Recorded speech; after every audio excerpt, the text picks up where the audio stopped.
we go.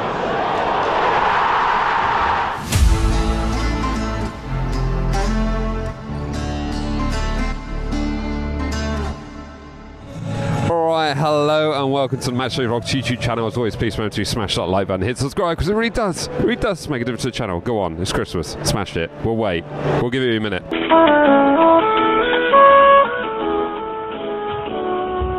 You done it?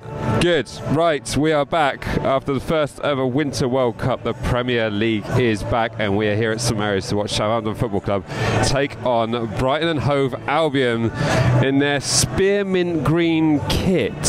Beautiful. Beautiful. But we're back here for Boxing Day football after a long-awaited break. The lineup is in. It looks like we're going 4-3-3, and after seeing perhaps some of the performances against Lincoln, does it surprise you that much to see this change? I don't think the formation does. The formation, I'm like, yeah, that's what worked better against Lincoln, and that's what seemed more comfortable for the team. It's just more of the players that were picked that's confused me. I think it's very dangerous to do Gineppo and Edozie at the start together, right? That seems like a well, match. It's the starting of Edozie that I think perhaps people might look at Edozie as a player you bring on for the final 20 minutes, but he is fast-paced, and I do think when we go behind in games against oppositions, no disrespect to Brighton and Hove Albion, but when you go behind the goal, it just gets really hard to get back in it, so perhaps I'm not surprised in that respect. But is this a must-win game in terms of like the opposition? Nathan Jones' first Premier League game in the dugout, a former Brighton and Hove Albion player as well, isn't he? Does it feel like a must-win? I don't know if it feels like a must-win. If this was, the Graham Potter Brighton, I'd be like, no, I could probably take a hit here because I know how well trained they are.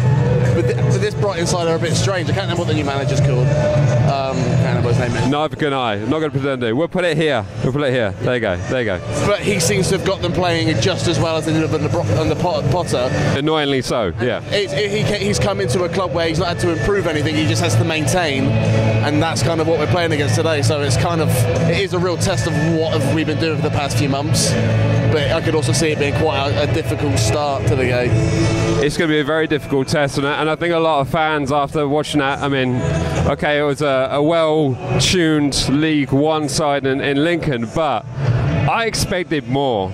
I expected a lot more. You know, for the team to be off for so long training, okay, a couple were away on World Cup duties, but I just expected more.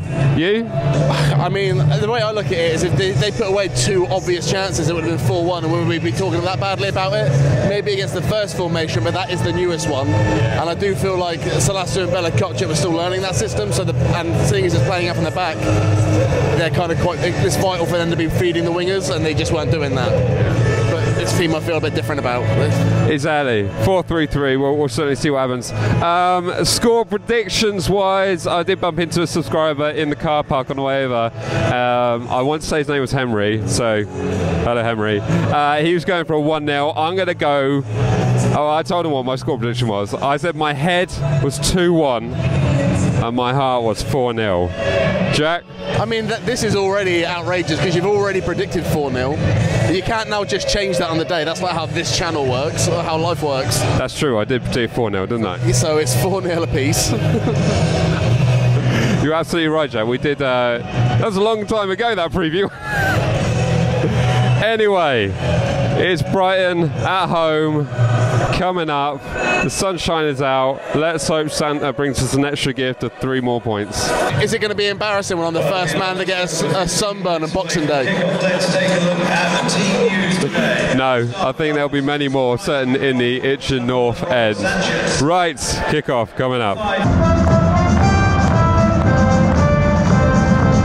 Southampton and Brighton.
3, Southampton 0, Brighton 2. We're well and truly being crapped on by the Seagulls here. This ain't a lot of fun to watch. Going down a goal early within the first 15 minutes and then conceding another goal, own goal, with Peru putting it in the back of his own net. It's a mess, isn't it? I was at a loss of words for most of the latter part of the first half there. I just don't understand what we're looking at here. It just feels like we're as exposed as we always are, because this kind of narrow 4-3-3 is putting so much pressure on Kyle Walker-Peters and Peru on that side. But I've got to say, Bazunu at fault for both goals? Yeah, I think Bazunu's at fault for both of those goals. He lets that second one clear past him.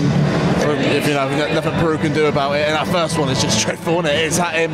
He saves it, gets a hand to it, and somehow bounces in the net. Baz not had a clean sheet yet. It's starting to go to a point. It's like he needs to come out of the team just to save him. Doing this every week. It does seem mad that a goalkeeper that hasn't had a clean sheet is being played week in, week out. But we did also hear that Alex McCarthy did pick up an ankle injury. Otherwise, perhaps would have been in contention for this game. But what would you do in the second half? I mean, we're 2-0 down. We played better Brighton sides than this. They're without some key players as well. And I just don't see us getting back into this. No, you look at the players on the pitch, you're like, well, they are putting in effort, but nothing's coming off. Did we get a shot on goal that half?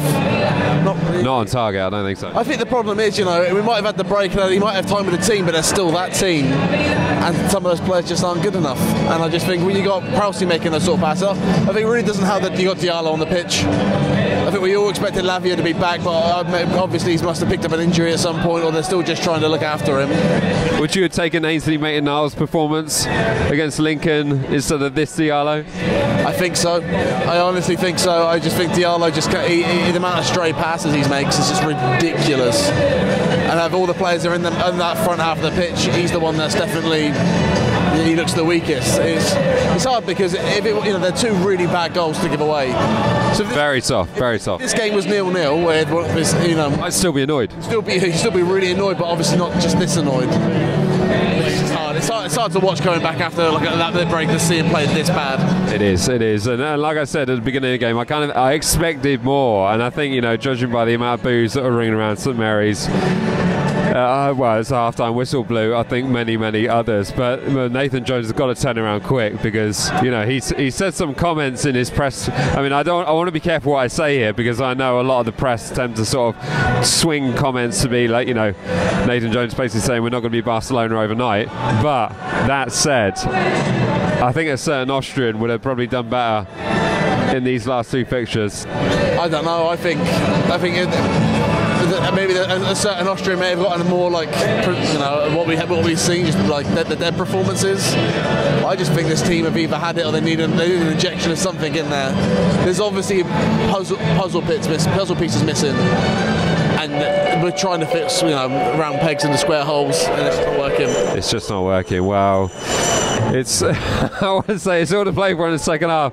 I'm not feeling hopeful about this one. This isn't a very Christmassy day out, and certainly these Saints fans, I've seen a lot of empty seats for a sellout, but I guess there are a lot of season ticket holders that didn't want Christmas ruined, and let's hope they're completely wrong and we turn it around and we get a 3-2 victory in the second half. Right, second half coming up.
Emotions. Prowsey, penalty, 73rd minute, save.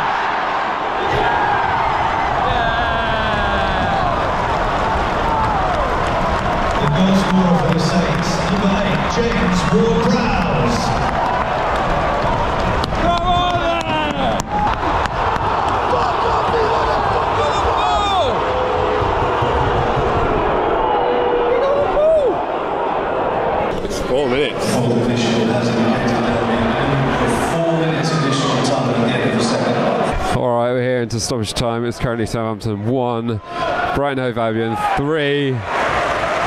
Slightly better in the second half. Slightly. Yeah. Only slightly. But really, we just haven't been at it today. It's really not been good.